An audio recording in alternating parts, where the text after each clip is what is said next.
大家好 तबस्सुम के साथ चीनी सीखिए में तमाम दोस्तों को खुशामदीद।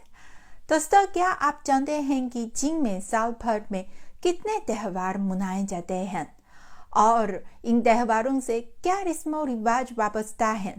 तो चलिए आज की वीडियो में हम इस बारे में जानेंगे। चीन में साल भर में मुख्तलिफ त्योहार या दिन मनाए जाते हैं। मसलन春节और中秋节 बुजुर्गों से इजहार अकीदत के लिए重阳节 बच्चों से इजहार मोहब्बत के लिए 儿童节 यानी बच्चों का आलमी दिन भी मनाया जाता है।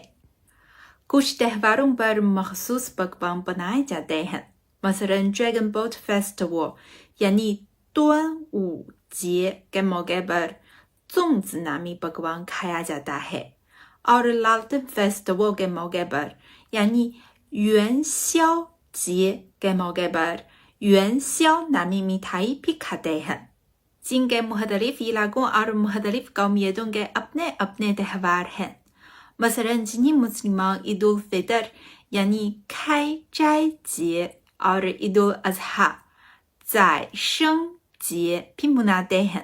ताई कौमियत के लोग 泼水节 मनाते हैं और ई कौमियत के लोग torch festival यानी 火把节 पूरे जोश व खरोश के साथ मनाते हैं। दोस्तों, किसी भी मुल्क के त्योहारों के बारे में जानने से इस मुल्क की तहजीब व सकाफत भी समझ जा सकती है। तो अगर आपको मौका मिले तो ज़रूर चीन आएं और किसी त्योहार की खुशियों में शामिल हो।